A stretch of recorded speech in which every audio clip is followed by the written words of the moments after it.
আমি আপনাদেরকে আজকে একটা জিনিস দেখাতে চলেছি, যেটা হচ্ছে যে অনেক ওয়ার্কশপে বলে যে এসি ভেন্ট ক্লিনিংয়ের জন্য, বাট আমরা অনেকে করতে চাই না। বাট এসির ভেতরে প্রচুর গাদ জমে থাকে। তো সেই গাদগুলো কীরকম হয় একটা জিনিস দেখানো যাক, যেতেই পারে।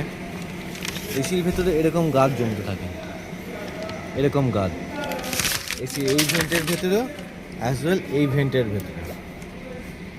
এগুলো আমাদের মাঝে আমরা দেখতে পাই না, এগুলো আমরা অ্যাভয়েড করে যাই, যার জন্য একটা সময়ের পরে গিয়ে কি হয়, আমাদেরকে প্রচুর পরিমাণে টাকা খরচা করে ড্যাশবোর্ড খুলিয়ে আমাদেরকে এসি ক্লিন করতে হয়। তো আমরা যদি 6 মাসের ডিফারেন্সে যদি আমরা বিভিন্ন ধরনের বিভিন্ন কোম্পানির ভালো কোম্পানির উড আছে, 3M আছে, এদের এসি ক্লিনার বা এসি ভেন্ট ক্লিনার বা এসি সিস্টেম ক্লিনারের থ্রু দিয়ে আমরা ক্লিন করে নিতে পারি। আমি যদি আপনাকে উদাহরণ দেখাই যে এই পার্টটা পুরোটা এতটা ডাস্টি ছিল।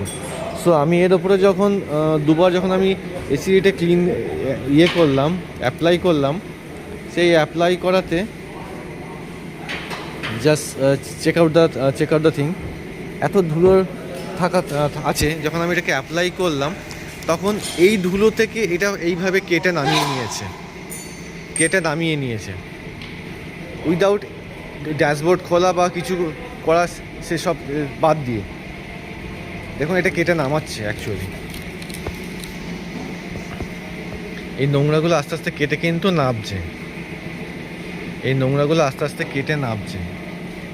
এই ডাস্ট ছিল, এই ডাস্ট থেকে এটা এইভাবে কেটে নামছে আস্তে আস্তে। আশা করি আমি বোঝাতে পারছি বা দেখাতে পারছি। এই লাইনটা চেক করুন, এখানে এই লাইনটা ছিল।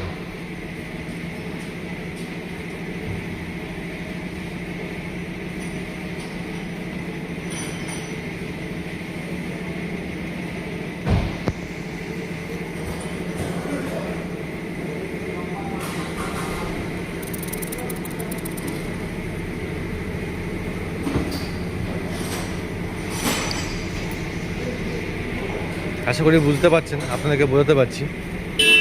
এই ডাস্টটা ওখানে ছিল, এই ডাস্টটা পুরো কেটে নামাচ্ছে।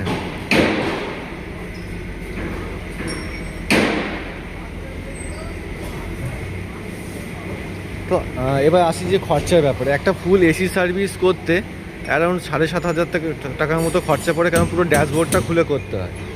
বাট এই ক্ষেত্রে আমাদের ম্যাক্সিমাম 800 to 900-এর মধ্যে পুরো ব্যাপারটা শর্ট আউট হয়ে যায়, কোনো রকম হ্যাজার্ড ছাড়া, খুব কম সময়ের মধ্যে। একটা ড্যাশবোর্ড খুলে কাজ করতে গেলে কিছু না হলে একটা গোটা দিন বা